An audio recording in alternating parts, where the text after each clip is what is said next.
हाँ, नमस्कार साथियों। 15 मार्च और 16 मार्च को देश के 10 लाख से ज़्यादा बैंक कर्मचारी हड़ताल पर हैं। क्या आपको मालूम है कि ये लोग हड़ताल पर क्यों हैं? साथियों, कृषि को उजाड़ने की साजिश के बाद अब मौजूदा सरकार सरकारी बैंकों को उजाड़ने पर उतारू है। इसलिए आज 10 लाख से ज़्यादा बैंक कर्मचारी हड़ताल पर हैं। इसी बजट में हमारे फाइनेंस मिनिस्टर ने पार्लियामेंट में घोषणा की कि सरकारी बैंकों को प्राइवेट हाथों में सौंपा जाएगा, यानी कि जो बड़े बड़े बिजनेस घराने हैं, बड़े बड़े इंडस्ट्रियलिस्ट हैं, उनको ये बैंक सौंपे जाएंगे ताकि वो इससे मुनाफा कमा सकें। मज़ेदार बात तो यह है कि बहुत सारे इंडस्ट्रियलिस्ट और कॉरपोरेट घराने तो बैंक लोन के डिफॉल्टर भी हैं। अब आप जरा सोच के देखें कि हमारी बचत का पैसा उन कॉरपोरेट हाथों में जाए जो सिर्फ लाभ की भाषा को जानते हैं और जो खुद जो हैं डिफॉल्टर हैं, लोन लेके भागे हुए हैं। इससे पहले सरकार ने 34 पब्लिक सेक्टर के यानी कि सरकारी बैंकों का विलय कर दिया है। आज वो जैसे कि बहुत सारे बैंक थे जो आज कहीं आपको दिखेंगे नहीं, 14 बैंकों को जो है दूसरे बैंकों के साथ में विलय कर दिया गया है। अब इसको समझिए कि आपको और मुझे, खासतौर से किसानों को, ग्रामीणों को ये कैसे प्रभावित करता है।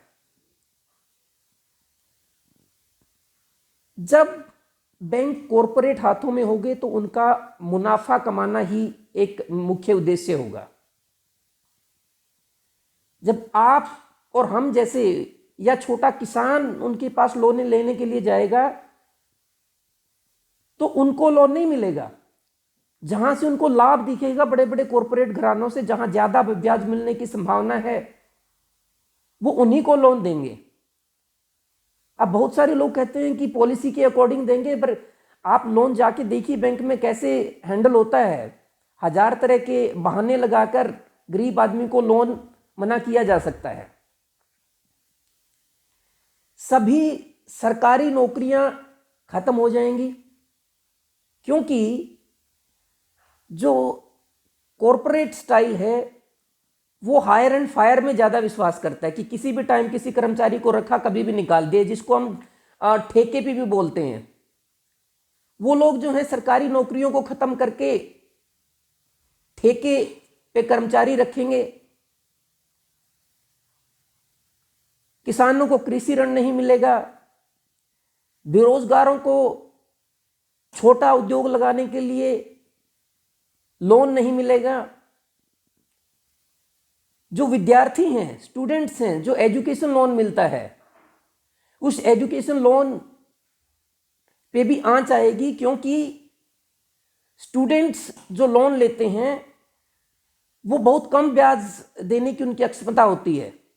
और हो सकता है कि अगर वो अपने करियर में सफल ना हो पाए तो वो जो है उस ब्याज राशि के साथ में उस धन को वापस ना लौटा पाए। तो इसलिए जो है इन कॉरपोरेट घरानों की कोशिश रहेगी कि ऐसे बेरोजगारों को या विद्यार्थियों को भी लोन न दिया जाए।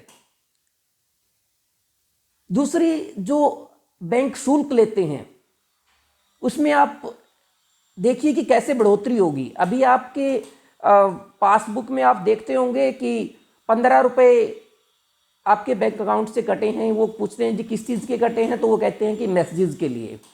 आपके यहाँ मैसेज भेजते हैं कि आपके कितना पैसा है, कितना नहीं है। तो इसी तरह जब मुनाफे की बात आएगी तो हो सकता है कि अगर आप बैंक में जाके कहीं कि भी पानी भी पीना है तो उसका भी कहेंगे कि वाटर टैक्स या वाटर सर्विसेज के पैसे आपके कट गए हैं। आप दूसरी तरह की कोई अन्य सुविधा लेंगे तो यानी कि हमारी पूंजी के मालिक जो हैं प्रॉफिट कमाने वाले बैंक होंगे। हमारी बचत की जो पूंजी है उस पर उन कॉरपोरेट घरानों का अधिकार होगा। और दूसरी बात देखिए कि कई बार आपने अखबारों में पढ़ा भी होगा, खबरों में सुना होगा कि फलां फलां बैंक भाग गया। तो अगर मान लीजिए प्राइवेट हाथों में जाने के बाद क्या गारंटी है कि अगर वो बैंक घाटे में नहीं गया और वो भाग गया तो हमारी जो सारी उम्र की जमा पूंजी है वो भी साथ में डूब जाएगी। बहुत सारे हमारे बुजुर्ग हैं, रिटायर्ड एम्प्लॉयज़ हैं जो अपनी पेंशन का पैसा भी वहीं पे रखते हैं कि उस पर जो है थोड़ा बहुत ब्याज मिल जाता है, जो कि अब बड़ा कम है।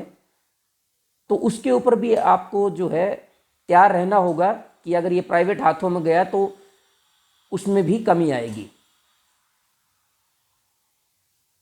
और सबसे बड़ी बात कि ग्रामीण इलाकों में जो बैंक की ब्रांच हैं उनको भी बंद कर दिया जाएगा, क्योंकि कहेंगे कि वो वहां घाटे का सौदा है। क्योंकि शहरों में जो हैं बड़े बड़े व्यापारी हैं, बड़े बड़े घराने, वो लोन लेंगे तो उनको सुविधा देने में जो है बैंक को ठीक लगेगा, क्योंकि वहां से लाभ मिल रहा है। तो ग्रामीण जो बैंक हैं वो बंद कर दिया जाएगा, सारे सर्विसेज शहर की तरफ होंगी। इसमें मैं आपको बताऊं कि कल ही जो है रिजर्व बैंक ऑफ इंडिया के पूर्व गवर्नर हैं रघुराम राजन, उन्होंने सरकार को साफ तौर से चेतावनी दी है कि बैंकों को निजी हाथों में या कॉरपोरेट को सौंपना एक बहुत बड़ी भूल होगी। जी, इंग्लिश में उन्होंने बोला कोलोसल मिस्टेक, जिसका मतलब है कि भयंकर गलती होगी। लेकिन सरकार जो है, आरबीआई के जो पूर्व गवर्नर हैं जिन्होंने पूरे देश की अर्थव्यवस्था को चलाया, बैंकों को संभाला, उनकी एडवाइस को भी दरकिनार करके इन सरकारी बैंकों को प्राइवेट बनाना चाहती है। इससे पहले आपने सुना होगा कि आईडीबीआई बैंक था जो, उसको ऑलरेडी प्राइवेट किया जा चुका है। तो साथियों, अगर आपको रोजगार बचाना है, सरकारी नौकरियां बचानी हैं, गरीब आदमी को लोन की सुविधा बचानी है, कृषि ऋण की सुविधा को बचाना है, ग्रामीण बैंकों को बचाना है, तो हमें इन बैंक कर्मचारियों की हड़ताल को समर्थन देना होगा। जैसे किसान संघर्ष कर रहे हैं, इन लोगों और लोगों का जो एक सपोर्ट जो किसानों को मिल रहा है, उसी तरह का सपोर्ट हमें इन बैंक कर्मचारियों को देना होगा। अब कई लोग पूछते हैं कि अगर सरकार चाहे तो क्या कर सकती है इस आंदोलन को कुचलने के लिए। जैसे कि किसान आंदोलन को कुचलने में सरकार विफल रही है, तो कर्मचारी कहते हैं कि हम क्या करें। तो सरकार ने एक बड़ा ही खतरनाक कानून एस्मा है, एस्मा लगने के बाद जो है कर्मचारी को नौकरी से निलंबित किया जा सकता है, उसको बिना किसी अरेस्ट वारंट के गिरफ्तार किया जा सकता है और 6 महीने तक की सजा भी है। तो कई साथियों के क्वेरी है कि भाई तो इस एस्मा से बचने का क्या उपाय है। असलियत में साथियों, अगर कानूनी तौर पे मैं एज ए वकील कहूँ तो बहुत कम डिफेंसेस हैं हमारे पास में, लेकिन एक बात आपको बचा सकती है। इसका बचने का एक ही सूत्र है कि सभी बैंक कर्मचारियों में एकता हो और जनता जो है इन कर्मचारियों को सपोर्ट करे। तो साथियों,